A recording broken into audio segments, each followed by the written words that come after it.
Good morning, students. Let's revise some 1 marks questions and NCERT questions. So it is the continuation from previous one very short type questions. Okay. So question number 21: Who wrote the Declaration of the Rights of Women and Citizen?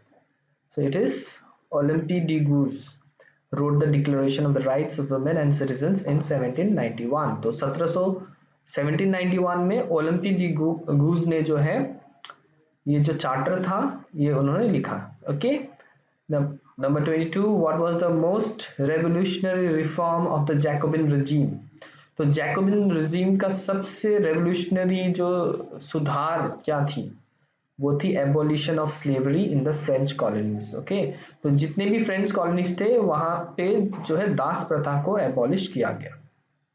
23: between which three continents was the slave trade carried out?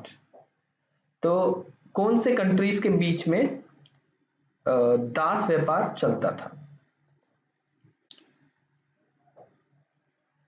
तो a triangular slave trade was carried out between Europe, Africa and America. याद रखना है slave trade जो है ये 3 देशों के बीच में होता था. Okay. Next 24, question number 24: name the ports of France where the slave trade was carried out. क्या बताना, इसमें पोर्ट का नाम बताना है. कहाँ पे है? फ्रांस में, जहां पे स्लेव ट्रेड होता था. ओके. तो आपको 2 नाम है, बॉर्डियोक्स एंड नांटेस. ये 2 पोर्ट्स हैं जहां से स्लेव ट्रेड होता था. और मैप क्वेश्चन में आ सकता है. ठीक है. Please mark the ports of France where slave trade was carried out. In map type question also it can come. When did slavery finally abolished in French colonies? तो जैसे कि यहाँ पे जैकोबिन रजीम ने क्या किया था, स्लेवरी को एबॉलिश किया था. और लेकिन ये कुछ दिनों के लिए हुआ, कुछ सालों के लिए. उसके बाद फिर नेपोलियन ने दोबारा स्लेवरी को रीस्टैब्लिश किया. ठीक है. तो फाइनली लेकिन आगे चलकर फाइनली 1848 में ये एबॉलिश हो गया. When did it abolished? 1848. So what was the question? Slavery finally abolished. Okay. 26, question number 26: which law came into effect soon after the incident of Bastille? ठीक है. तो बेस्टिल में क्या क्या हुआ था आपको पता होना चाहिए. प्रिजन है बेस्टिल में, और जो लोग थे वो बेस्टिल पे अटैक करते हैं और जितने भी प्रिजन होते थे, सॉरी जितने भी कैदी थे सबको रिहा करवाया लोगों ने.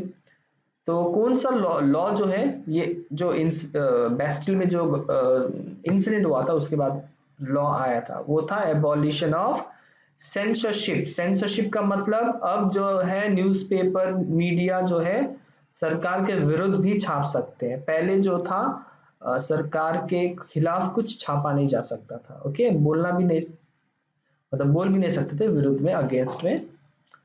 ओके. क्वेश्चन 27: सो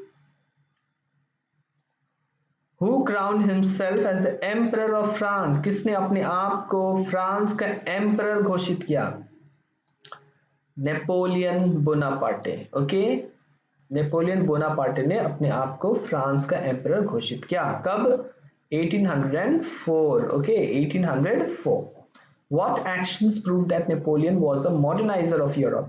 तो नेपोलियन का कौन सा एक्शन जो है उसने प्रूव किया कि वो एक मॉडर्नाइजर है. ओके. नेपोलियन को खुद को मॉडर्नाइजर मानता था. क्यों? कौन सा एक्शन ने प्रूव किया कि नेपोलियन सच में ही मॉडर्नाइजर थे?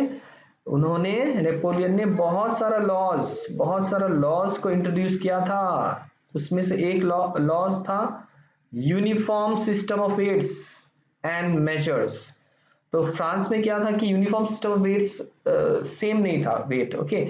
अगर यहाँ पे आपको एक, जैसे कि अगर कोई फ्रांस में ही कोई इलाका में जो है जो वेट है वो यूनिफॉर्म नहीं था, यानी कि वजन.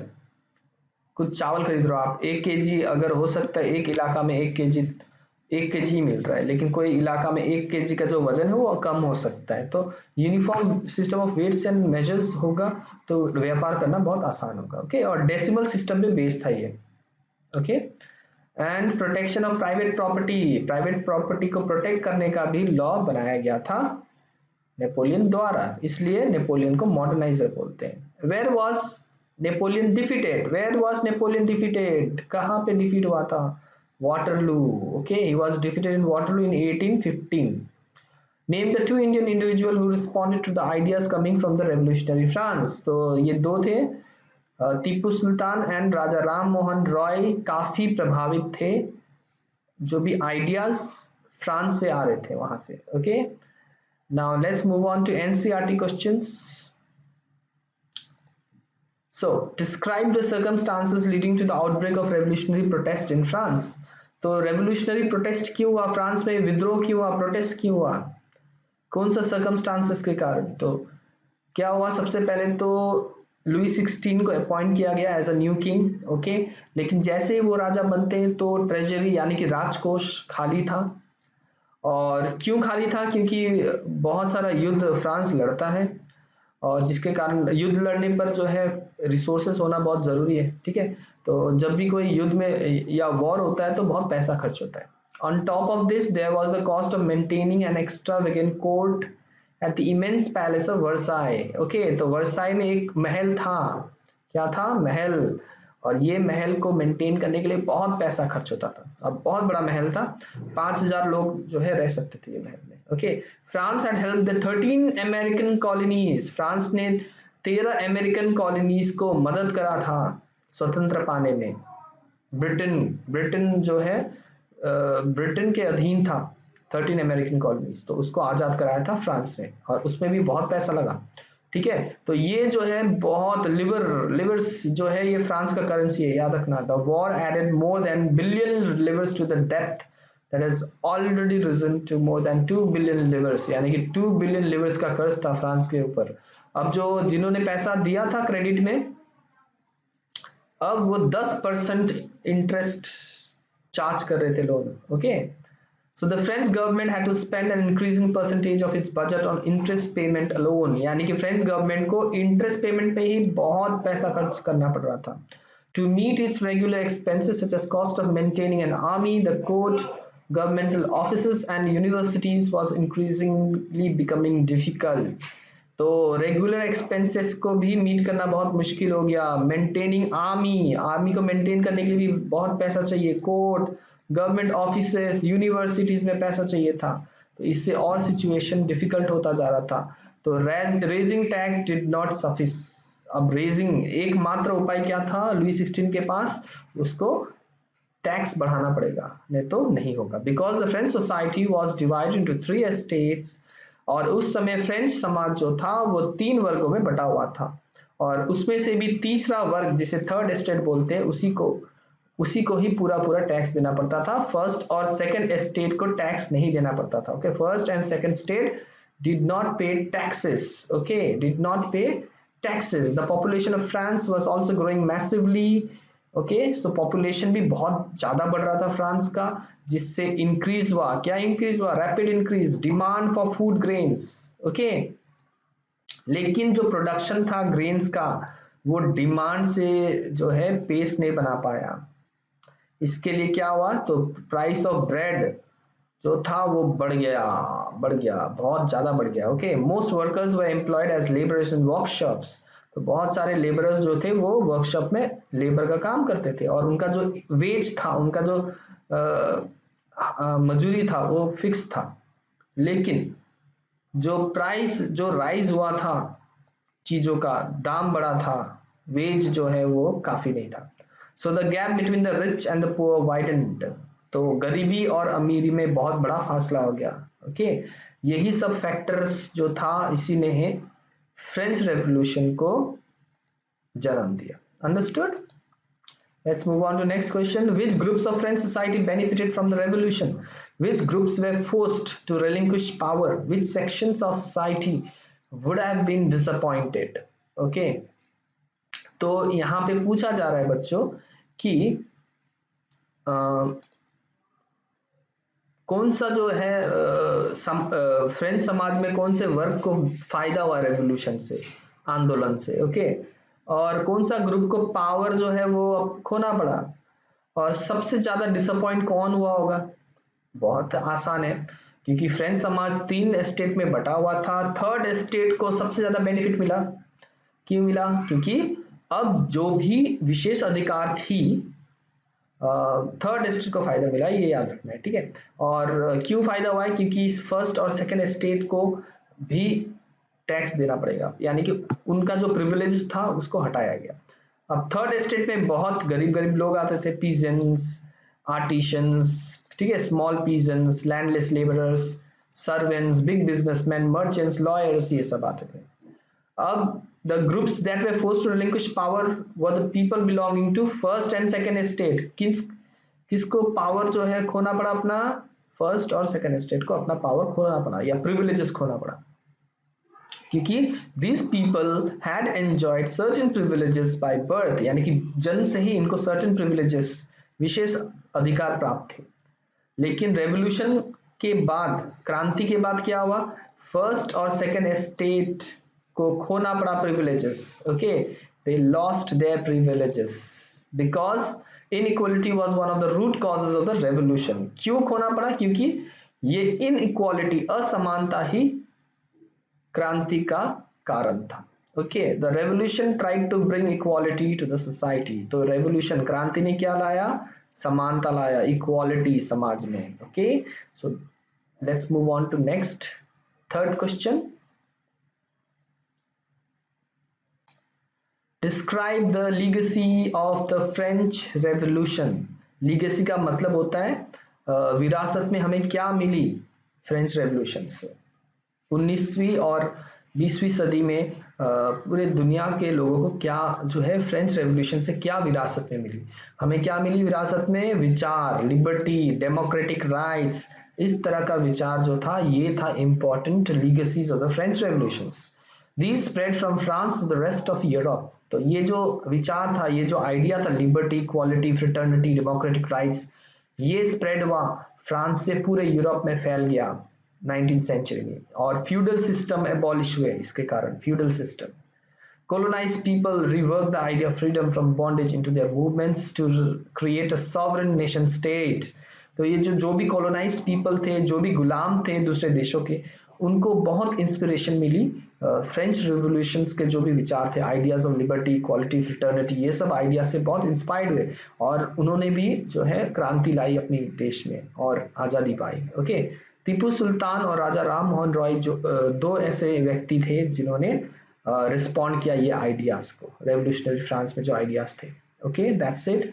Let's move on to next, fourth question.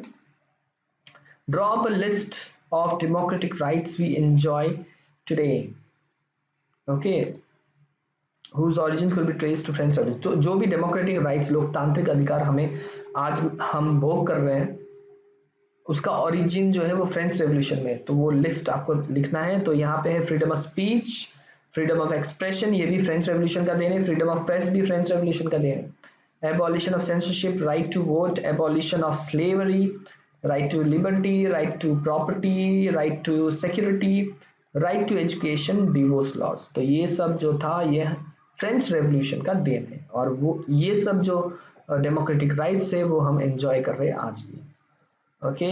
Now question number 5, would you agree with the view that the message of universal rights was beset with contradictions। तो ये जो मैसेज था यूनिवर्सल राइट्स का, यानी कि अधिकारों का, तो इसमें कॉन्ट्राडिक्शन था। इसमें कॉन्ट्राडिक्शन क्या था मैं बता रहा हूँ, क्योंकि वुमेन अनफॉर्चुनेटली जो है बेसिक राइट्स नहीं मिले वुमेन को, understood.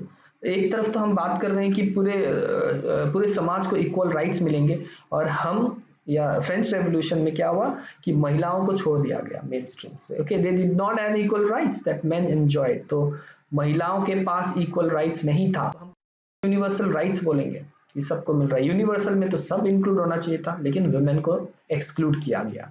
They did not have the right to liberty, property, okay, security, above all resistance to oppression. In the formulation of laws women did not have any representation, बल्कि women का जो है कानून जब बनाते तो कोई रिप्रेजेंटेशन ही नहीं था वुमेन का। Women were not entitled to all the honours and public employments, तो पब्लिक एम्प्लॉयमेंट भी नहीं मिलता था, गवर्नमेंट ऑफिस से भी काम नहीं मिलते थे वुमेन को, और वुमेन को जो है छोड़ दिया गया, यानी कि उनको एक्सक्लूड किया गया यूनिवर्सल राइट्स से। इसलिए बोलते हैं हम कि ये जो मैसेज है यूनिवर्सल राइट्स का, ये कॉन्ट्राडिक्शन से भरा हुआ है।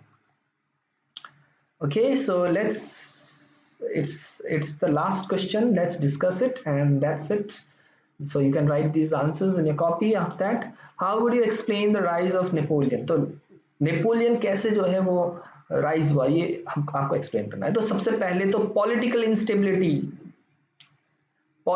इंस्टेबिलिटी जो था डायरेक्टर के कारण, इसी ने जो है एक रास्ता बना दिया नेपोलियन के लिए। तो देखिए क्या हुआ था, जैकोबिन के गिरने के बाद डायरेक्टरी बना था, आपको पता होना चाहिए, ठीक है। और डायरेक्टरी जैकोबिन जो रजीम है वो गिरने के बाद पावर किसके पास आ गया था, मिडिल क्लास के पास आ गया था, वेल्दी मिडिल क्लास के पास पावर आ गया था। उन्होंने एक संविधान बनाया और उसके तहत उन्होंने डायरेक्टरी फॉर्म किया, 5 मेंबर्स होते थे इसमें, लेकिन डायरेक्टरी और इलेक्टेड लेजिस्लेटिव असेंबली जो थे उनमें मतभेद होता था। तो इसी का फायदा नेपोलियन ने उठाया, और इससे क्या हुआ, पॉलिटिकल इंस्टेबिलिटी हुआ। पॉलिटिकल इंस्टेबिलिटी जब हुआ तो नेपोलियन बोनापार्ट ने जो है क्या बोलते हैं, डेमोक्रेसी को गिरा दिया, एबॉलिश कर दिया, और फिर से मोनार्की वापस लेके आया, ठीक है।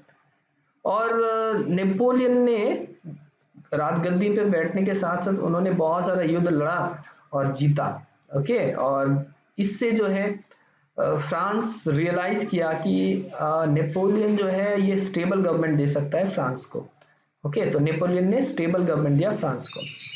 इन 1894 उन्होंने अपने आप को एम्परर घोषित किया फ्रांस का, और उन्होंने जो जितने भी पड़ोसी यूरोपियन कंट्रीज थे, यानी कि नेबरिंग यूरोपियन कंट्रीज, सबको जो है हरा दिया, और वहां पे जितने भी राजा थे उनको हटा के उन्होंने अपने फैमिली मेंबर्स को, placed members of his family, वहां पे पोजीशन किया, और उन्होंने अपने आप को मॉडर्नाइजर कहा नेपोलियन ने, ओके। और बहुत सारे लॉज उन्होंने इंट्रोड्यूस किया, बहुत सारे, इसमें से अच्छे लॉज भी थे बहुत सारे। But his rise to power did not last for a long time, लेकिन उनका जो पावर था वो ज्यादा दिनों के लिए नहीं था, और वो फाइनली डिफीट हुए वाटरलू में इन 1815, okay. So that's it. I hope you understood. Thank you very much.